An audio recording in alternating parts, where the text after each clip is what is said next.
Bab 1267. Mendengar apa yang dia katakan, para dokter Cina tua di sekitarnya segera menoleh dan menatap Zhao Zongji, melihat bahwa para dokter barat pertama kali mengambil kesimpulan tentang penyakit ini. Mereka cukup tidak yakin, tetapi pada saat yang sama mereka juga sangat tidak puas dengan Zhao Zongji. Kesimpulan yang diambil oleh orang lain sangat aneh. Kesimpulan terakhir kami adalah tuberkulosis tidak bisa dikesampingkan. Zhao Zongji berkata dengan tergesa-gesa. Tidak bisakah tuberkulosis dikesampingkan? Lin Yu sedikit terkejut ketika mendengar ini, dan untuk sesaat dia tidak tahu apakah dia harus senang atau sedih. Yang disebut tuberkulosis tidak bisa dikesampingkan, yang artinya tuberkulosis sulit dideteksi, begitu juga pada kasus yang sulit. Sulit untuk mengesampingkan kemungkinan tuberkulosis. Dengan kata lain, sekelompok dokter mengira bahwa penyakit anak kecil ini kemungkinan adalah TBC. Nyatanya, tuberkulosis tidak bisa dikesampingkan, pernah dipikirkan Lin Yu sebelumnya, tetapi dia merasa bahwa penyakit aneh seperti itu tidak mungkin menjadi penyakit umum seperti TB, yang dapat menjelaskan masa lalu. Pada saat ini, ponsel Lin Yu berdering tiba-tiba, dan melihat bahwa itu adalah Ani yang menelepon, dia dengan cepat mengangkatnya. Hei, Jerong, apakah kamu pernah ke rumah sakit? Suara Ani di ujung telepon berkata dengan bersemangat, cepatlah sebelum kamu datang, Tuan Abler dan putrinya telah datang lebih awal. Saya akan menjemput mereka di gerbang sekarang. Aku sudah di rumah sakit, bawa saja ke sini. Kata Lin Yu buru-buru. Zhao Zongji buru-buru memerintahkan orang untuk membereskan ruang perawatan lagi, dan kemudian mengikuti Hao Ningyuan dan Lin Yu ke bawah untuk bertemu langsung dengan Abel. Sekelompok dokter barat dan dokter Cina tua segera menyusul, dan kelompok itu turun dengan sekuat tenaga. Menunggu tidak lama, saya melihat beberapa limusin hitam perlahan mendekat dan berhenti di pintu masuk gedung klinik. Kemudian beberapa pria berjas hitam lari dengan cepat dari mobil, 4 dari mereka berdiri satu persatu di kiri dan satu di kanan, mengamati sekeliling dengan waspada, sementara 2 lainnya buru-buru membungkuk dan membuka pintu.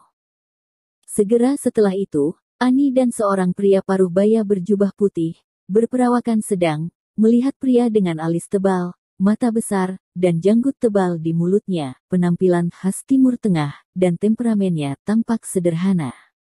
Biasa, tetapi dengan temperamen luhur yang samar di setiap gerakan. Setelah turun, dia dan Ani terus berbicara. Tidak diragukan lagi bahwa orang ini adalah Habel, Raja Minyak Dunia. Karena orang ini relatif rendah hati dan jarang pergi ke media, tidak banyak orang yang bisa mengenalinya saat ini. Namun, Hao Ningyuan jelas telah melihat foto Abel, dan berkata kepada Lin Yu dengan suara rendah, ya, ini Abel. Saat ini, 2 sosok turun dari mobil lain, baik perempuan berjubah hitam dan berjilbab, satu tinggi dan satu lagi pendek.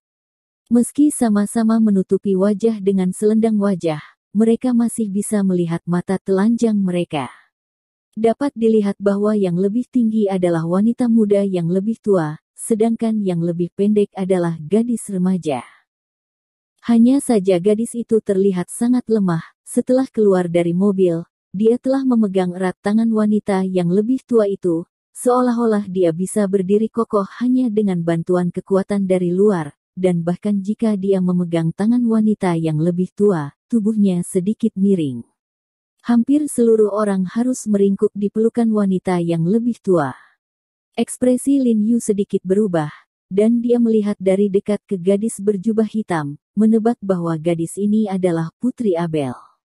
Lihatlah penampilan gadis itu. Tampaknya tubuhnya sangat lemah, matanya merah, dan dia jelas menderita penyakit, tetapi karena wajah dan tubuh gadis itu sepenuhnya terbungkus jubah hitam, Lin Yu tidak dapat mengamati penyakit gadis itu untuk sementara waktu. Tuan Abler, ini Tuan He Jiarong He, seorang dokter terkenal di China.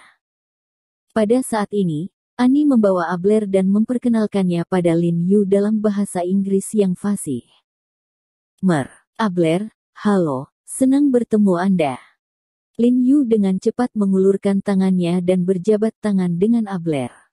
Dengan senyum di wajahnya, Abel mengangguk ke Lin Yu dan mengucapkan beberapa kata Timur Tengah yang tidak bisa dimengerti Lin Yu. Siapa ini? Ani juga ingin memperkenalkan Hao Ningyuan kepada Abler, tetapi Hao Ningyuan segera melambaikan tangannya untuk mengganggu Ani. Dia tersenyum, tidak perlu memperkenalkan, saya juga tidak mengerti, naik saja ke atas. Penerjemah simultan disiapkan di lantai atas. Setelah semua orang naik ke atas, mereka langsung menuju ke ruang konferensi, karena tidak banyak orang di ruang konsultasi. Setelah semua orang duduk, staf segera membagikan perangkat terjemahan simultan kepada semua orang. Tuan Abler, waktu hampir habis, jadi saya akan langsung ke intinya.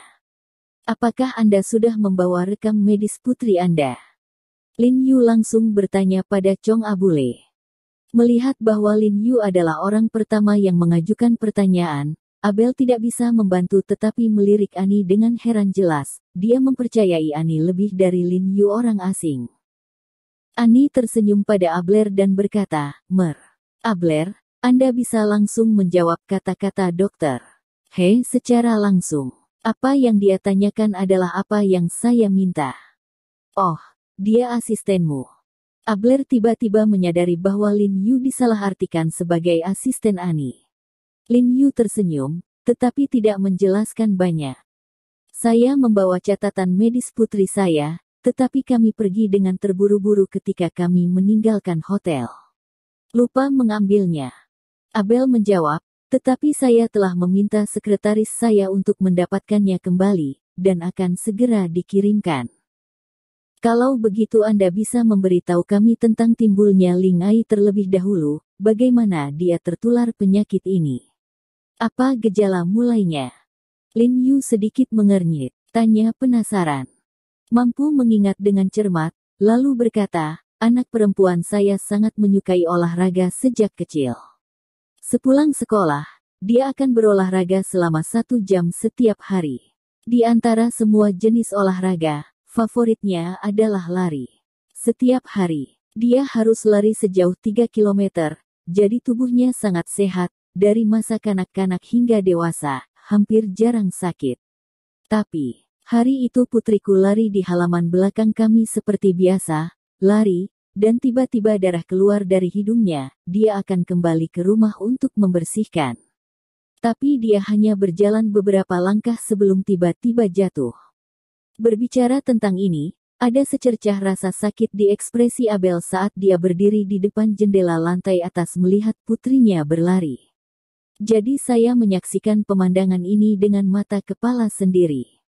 Setelah jatuh, 2 dokter swasta kami memberi anak saya pemeriksaan menyeluruh, tetapi mereka tidak menemukan masalah.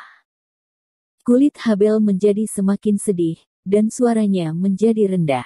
Dengan enggan melanjutkan, tetapi sejak saat itu, kebugaran fisik putri saya memburuk dengan cepat dan makanannya semakin sedikit. Dia rentan terhadap asma dan sesak dada, dan dia kehilangan berat badan dengan sangat cepat, dan berat badannya turun dengan cepat, sehingga tubuhnya saat ini, jika tidak ada yang membantu, saya tidak bisa berjalan sendiri.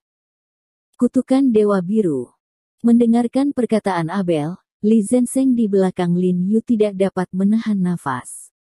Ia merasa bahwa gambaran Abel saat ini sangat mirip dengan anak kecil yang meninggal kemarin ketika Hu Qingfeng menggambarkan kutukan Dewa Biru. Gejala pertama.